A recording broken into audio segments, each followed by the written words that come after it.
Welcome to Pedagogy for Equity, Relationships. Though perhaps not a pedagogical approach in itself, we simply cannot reflect on teaching approaches which can improve equity without considering the crucial role of relationships.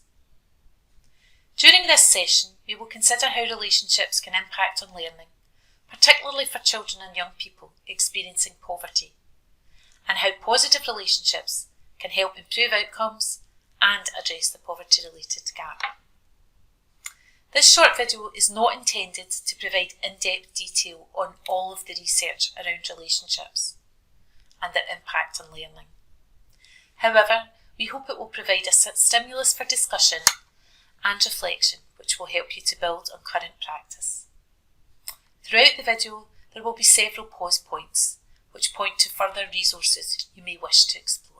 If we're serious about addressing poverty-related gaps, we need to firstly acknowledge the barriers which learners experiencing poverty may be facing, and then consider and implement mitigations. Judgment doesn't have a place in this process, but compassion in our daily interactions is absolutely key. Let's consider some of the barriers that the most vulnerable children and young people in our classrooms and playrooms are facing. Did you know that children from poorer areas are more likely to be excluded from school than their more affluent classmates? Care experienced children and young people are 6 to 7 times more likely to be excluded from school, have poorer leaver destinations and attain less well than their peers. Exclusion can have long-term consequences. 80% of young offenders in Pullman had been excluded from school. The short and long-term outcomes of exposure to adverse childhood experiences can lead to health and social issues. Consistently high levels of stress hormones with no respite or repair can have a devastating impact on the development of the body and the brain, particularly in children. We know at the moment that more and more families are seeking help from food banks and having to make choices between eating and heating. This has major implications for those children and young people and their ability to focus at school. The Child Poverty Action Group have created a useful graphic which outlines the impact of poverty on children. It highlights feelings of worry, anxiety and embarrassment, as well as other factors such as exclusion from some school activities due to cost or resources required, and lack of space at home to complete homework.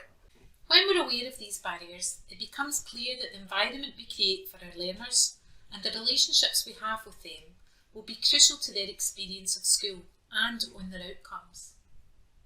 Barnardo's Scotland and Public Health Scotland have created a helpful video which looks at how schools have developed and adapted practice to embed relational, trauma-sensitive approaches.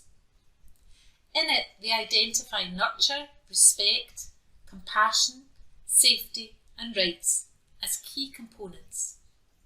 School staff share practical examples like ensuring all children receive a warm welcome on arrival, staff using children's names and compassionate language and showing a genuine interest in them and in their lives outside of school. The video explores 4 key strategies: being trauma sensitive, reframing and modelling behaviour, creating a safe environment, and supporting staff health and well-being too, recognising that staff can't pour from an empty cup.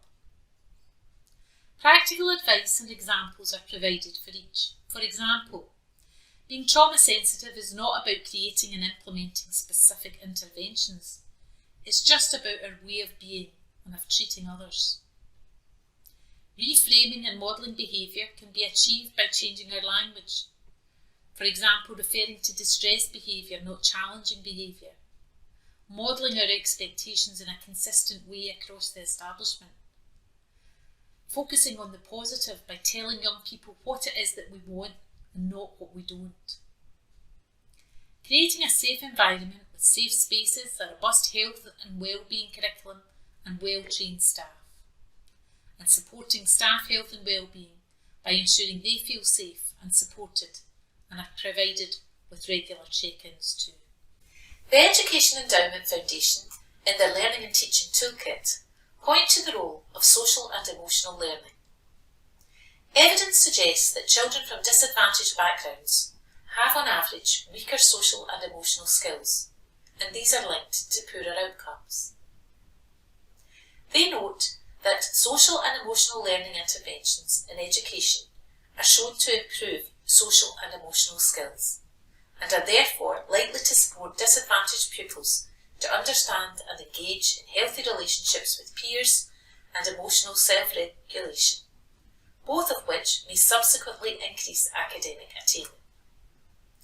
Based on limited evidence, they suggest that effective social and emotional learning can lead to learning gains of +4 months over the course of a year.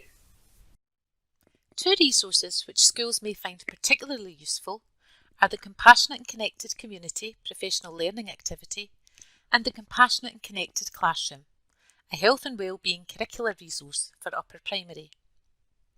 The first of these, the Compassionate and Connected Community, specifically aims to build teacher confidence to support the emotional and mental wellbeing of children in upper primary.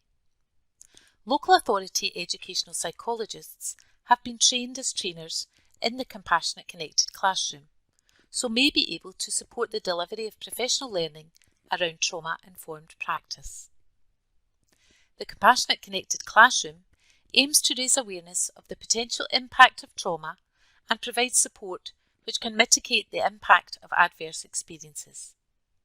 It is important that it is implemented in the context of a positive school culture built on positive relationships, and that all staff are familiar with its context before it is delivered.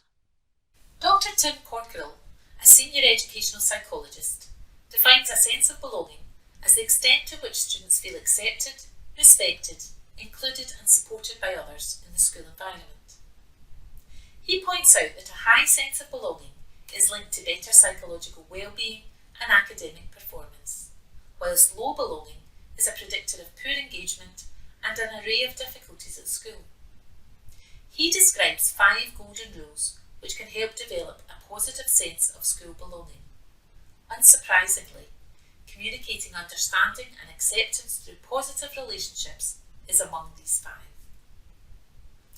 In an article in School Leadership Today, Catherine Riley, Professor of Urban Education at UCL Institute of Education, draws upon the OECD report of 2013, highlighting that children from socio-economically disadvantaged communities are twice as likely to feel they don't belong in school. One very obvious aspect of belonging is being able to participate in all aspects of school life. For children and young people experiencing poverty, it is important that cost is not a barrier to this. The Child Poverty Action Group have created a wealth of resources to help education settings reduce the cost of the school day, to ensure that children and young people are not excluded from activities or made to feel embarrassed due to cost. In a recent report, The Cost of Having Fun at School highlights some school activities that can make it difficult for those experiencing poverty to participate. These can include fundraising events, non-uniform or dress-up days, school fairs and book sales, as well as expensive leaver celebrations. Many establishments have taken steps to reduce or eliminate costs and to help ensure all children are included. The report provides useful advice to help schools consider how they can make such events more accessible for all. You may wish to take some time to reflect on practice within your own establishment, taking time to recognise the good practice already in place and perhaps identifying some areas for further development.